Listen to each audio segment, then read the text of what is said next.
Chapitre 2 du thème 1 d'Histoire, l'Europe des Lumières, circulation des idées, despotisme éclairé et contestation de l'absolutisme.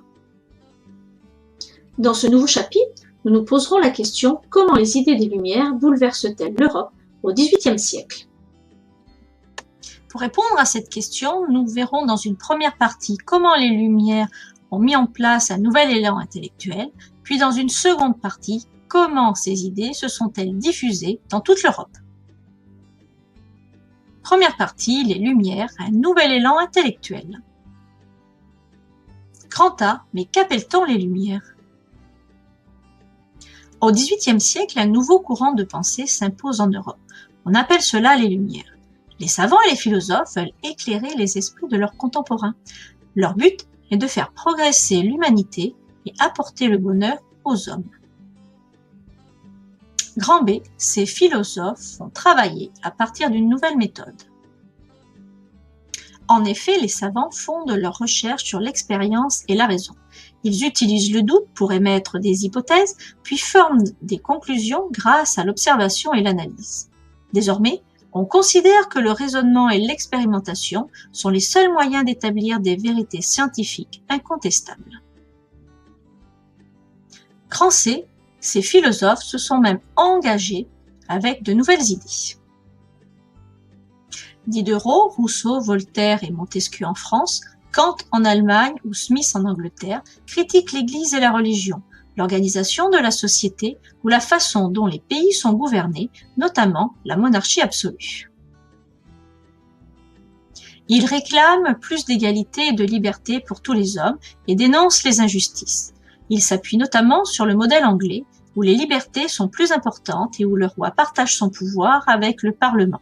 On parle de monarchie parlementaire. Cependant, les Lumières se heurtent aux censures politiques ou religieuses en France, ce qui les oblige à s'exiler et à imprimer à l'étranger. Deuxième partie, comment les idées des Lumières se diffusent-elles dans toute l'Europe? Tout d'abord, grâce à l'encyclopédie. Les œuvres des Lumières, comme l'encyclopédie, sont lues à travers toute l'Europe. Les philosophes sont nombreux à y participer, tels que Diderot ou le mathématicien d'Alembert. Publiée entre 1751 et 1772, en 28 volumes, elle fait le point sur tout le savoir scientifique du XVIIIe siècle et diffuse les principales idées des Lumières. Mais les idées des Lumières se diffusent aussi grâce aux despotes éclairés. De grands souverains européens s'intéressent aux idées des Lumières. Frédéric II de Prusse, Catherine II de Russie et l'empereur Joseph II d'Autriche. Ils communiquent par lettres avec les philosophes et parfois les accueillent chez eux. On dit qu'ils sont éclairés car ils appliquent les idées des Lumières.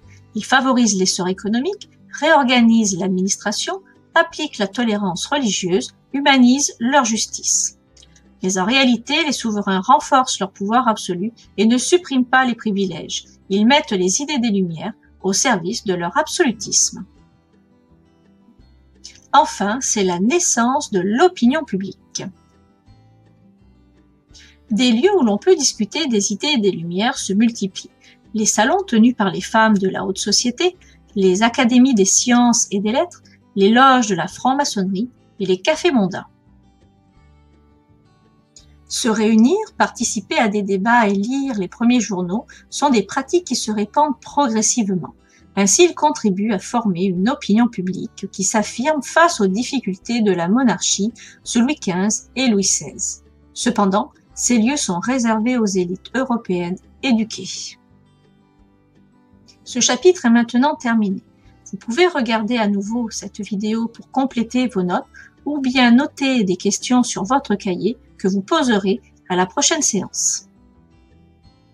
Enfin, pensez à compléter le quiz sur le site de la classe histoiregéolesto.weebly.com.